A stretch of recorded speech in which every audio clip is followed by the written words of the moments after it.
रजीम बिस्मिल्लाहिर्रहमानिर्रहीम। लाखों करोड़ों दुरूद व सलाम हजूर पाक सल्लल्लाहु अलैहि वसल्लम की ज़ात मुक़द्दस पर लाखों करोड़ों दुरूद व सलाम चौदह करबला पर जिन्होंने अपनी जानों का नजराना देकर इस्लाम को बका बख्शी। मेरे कागज़ कलम के दोस्तों, मेरे हमवतनों और ख़ास तौर पर मेरे गरीब वसेब के गरीब दोस्त, अस्सलामु अलैकुम। नाज़रीन, आज मैं हाजिर हुआ हूँ इस कमर तोड़ महंगाई को वाज़े करने के लिए जो कि हमारे हुक्मरानों ने हमारे गरीब आवाम के ऊपर मुसल्लत कर दिए। नाज़रीन, आटा लेने जाएं तो लाइनों में लगकर इंसानियत की तजलील हो रही होती है और धक्के खाकर वहाँ से रोते पीटते सिसकते लोग अपने घरों को ये आस लेकर जाते हैं कि अब हम अपने बच्चों को क्या खिलाएंगे। नाजरीन, जब बिजली का बिल आता है तो अपने साथ इंतहाई एक करबनाक किस्म का बम गिरा देता है जो अपने लोगों के ऊपर मुसल्लत हुक्मरानों का एक जालिमाना तरीका वारदात है। अगर एक बल्ब भी किसी घर में चल रहा है तो वो एक बल्ब की मद में भी हजारों रुपए टैक्सेस की मद में जब बिल आता है तो यकीन करें उन बुजुर्गों की, उन गरीबों की आंखों में आंसू मैंने देखे हैं। वजीर आजम आपने नहीं देखे, शहबाज शरीफ साहब आपने नहीं देखे। जब पेट्रोल की कीमत आप बढ़ाते हैं तो जब किसी बेटी को कोई बाप स्कूल छोड़ने जाता है, कॉलेज छोड़ने जाता है, तो फिर जब गाड़ी में पेट्रोल नहीं होगा मोटरसाइकिल में तो यकीन करें उनकी आहों को, सिसकियों को आपने नहीं सुना। वजीर आजम साहब, वजीर आला साहब, आपने तो अपने तौर पर बढ़ा दी हर चीज। चिकन लेने जाएं जो बामुश्किल 140 रुपए किलो ही था, आज वो 670 रुपए तक पहुंचा हुआ है। गरीब उसको देख सकता है, खरीद नहीं सकता। गरीब सब्जी लेने बाजार जाए तो यकीन मानिए, मैं आपको बता रहा हूं वजीर आजम साहब, वो पूरी घर की सब्जी नहीं ला सकता। टमाटर लिए तो हरी मिर्च नहीं ले सकता, सब्जी लिए तो धनिया तक उसको मुयस्सर नहीं है। इसी तरह अगर हम घी, आटा, परचून के सौदों पर जाएं, वो तो हम सोच सकते हैं, खरीद नहीं सकते। एक हांडी में वजीर आजम साहब, एक हांडी में अगर एक छिटाक घी डालकर आप अपने घर की हांडी पकाएंगे तो आपको पता लग जाएगा कि गरीब की जिंदगी किस तरह हमने लाचार कर दिया, मजबूर कर दिया, आंव और सिसकों में तब्दील कर दिया। मगर आपको इससे क्या, आपने तो अपने केसेस माफ कराने थे, आपने तो भाषण देकर अवाम को बेवकूफ बनाना था। आपकी आज मुझे बताएं कि आपने अगर तुर्की में सैलाब, जलजला आया, आफत आई, तो तैयब उर्दुगान ने अपनी जायदाद पेश कर दी। आपने क्या पेश किया? इस मुश्किल हालात में पाकिस्तान के सियासतदानों ने क्या किया?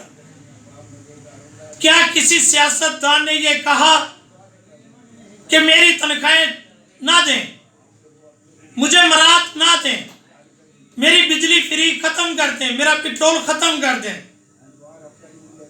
लेकिन गरीबों के ऊपर जुल्म ना करें, खुदकुशियां कर रहे हैं। जब भूखे प्यासे छोटे बच्चे, मैं बयान नहीं कर सकता आपको, वजीर आजम साहब तड़प रहे होते हैं, भूख से सिसक रहे होते हैं। उस वक्त एक मजबूर मजलूम बाप की क्या कैफियत होगी? वो खुदकुशी ही करेगा, उसके पास इसके अलावा कोई और ऑप्शन नहीं बचता, क्योंकि आपने वो रास्ता छोड़ा ही नहीं है। आपने गरीब को जिंदा रहने का हक खत्म कर लिया, छीन लिया। दवाई के लिए जब एक मजबूर सिसकता बूढ़ा माँ बाप घर में बैठा हुआ है, सिसकती बच्चे बीमार, वो बुखार की दवाई नहीं ले सकते क्योंकि आपने दवाइयों पर भी इतना टैक्स लगा दिया है। दवाइयों को भी आपने मार्केट से गुम कर दिया। सरकारी अस्पतालों में तो वैसे नहीं मिल रही। सरकारी अस्पताल तो मिसबा खाना बन गया। गरीब को तो वहां पर धुतकार दिया जाता है, गरीब की तो वहां पर तजलील कर दी जाती है।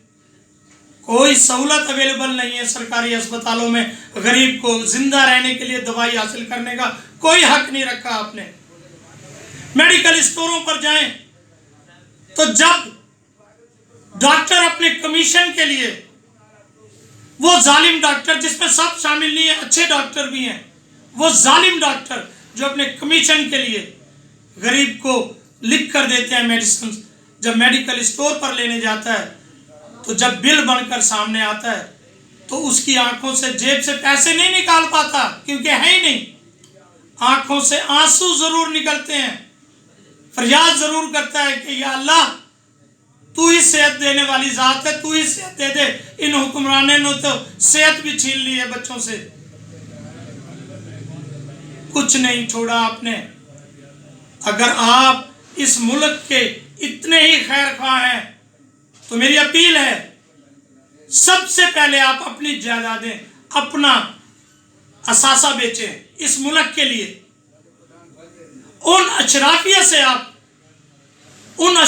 से आप पैसे निकलवाएं जिन अशराफिया ने लूटा है इस मुल्क को।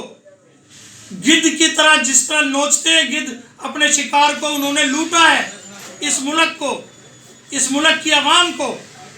अगर उनका लूटा हुआ पैसा वापस आप लाएं और आप भी जमा कराएं, अगर आप वजीर आजम हैं तो फर्ज आपका बनता है, क्योंकि जवाब दे, अगर कहीं दरिया के किनारे पर कोई भूखा मर गया तो उसका जवाब दे हुक्मरान होगा। आप जवाब दे हैं अपनी आवाम के, अपने आवाम पाकिस्तानी बच्चों के जिनका तालीम छीन ली गई है, जिनसे तालीम को इतना महंगा कर दिया गया है। स्कूल में तालीम अगर बच्चा फीसें जमा नहीं करा सकता तो उस्ताद उसका नाम काट देता है। गरीब मजदूर कहां से रोटी खिलाए, दवाई लाए, बच्चों की फीसें अदा करे या बिजली का बिल अदा करे।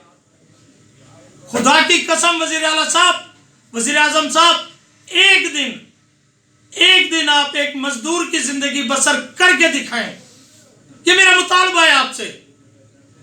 अगर आप अपने अशराफिया दान से, महलों से निकलकर एक गरीब घर के फर्द की तरह एक गरीब फैमिली को जरा पाल कर तो दिखाएं, मैं भी मानूं आपको कि आप हुक्मरान हैं पाकिस्तान, इस्लामी जमहूरिया पाकिस्तान। बहरहाल मेरी तरह तमाम मुल्क में मैं अपने सहाफ़ी बिरादरियों को कहूँगा कि सहाफ़ियों, खुदा के वास्ते अपना कलम उठा लो। यकीन जानो मेरे दोस्तों, मेरे भाइयों, मेरे कलम कागज के दोस्तों, जिस दिन सहाफ़ी ने कलम उठा लिया और हक सच के ऊपर आ गए और हम इनके तलवे चाटने छोड़ दें, ये सीधे हो जाएंगे। इनको सीधा रास्ता दिखाने के लिए सिर्फ एक ही तबका, चौथा सतून पाकिस्तान का सहाफत, वही रास्ते पर ला सकता है। और मैं उम्मीद रखता हूं अपने प्यारे सहाफी भाइयों से कि पूरे पाकिस्तान में कलम की ताकत दिखाएं। वक्त आने पर मैं गरीब अवाम से भी यह अपील करूंगा कि अपने वोट का इस्तेमाल सोच समझ कर करना। ऐसे हुक्मरानों को, ऐसे जालिमों को कोई हुक्मरानी का हक ना दो। आपके पास अगर अल्लाह तबारक व तआला ने ताकत दी है तो वो वोट की ताकत है। वोट की ताकत का दुरुस्त इस्तेमाल करें, सोच समझकर। पाकिस्तान दोस्त, इस्लाम दोस्त और गरीब दोस्त को वोट दें, जो आपके वोट का हक सही अदा कर सके। असेंबलियों में जाकर मंडी में ना बैठ जाए मवेशियों की तरह और वहां पर खरीदो फरोख्त शुरू हो जाती है। गरीब को पिछले दो, पागल है, बेवकूफ है, फिर हम इनको मना लेंगे। नहीं, गरीब जाग गया है। गरीब इंशाल्लाह आने वाले इलेक्शन में अपने वोट का इस्तेमाल करके, जिस तरह इन्होंने हमें गरीबों को तड़पाया है, सिसकाया है, हम भी इनको सबक देंगे अपने वोट की ताकत से। अल्लाह ताला मेरे मुल्क के वासियों का, मेरे वसेब के वासियों का, मेरे गरीब हम वतनों का हामी और नासिर हो। पाकिस्तान जिंदाबाद, पाकिस्तान अफवाज पाइंदाबाद।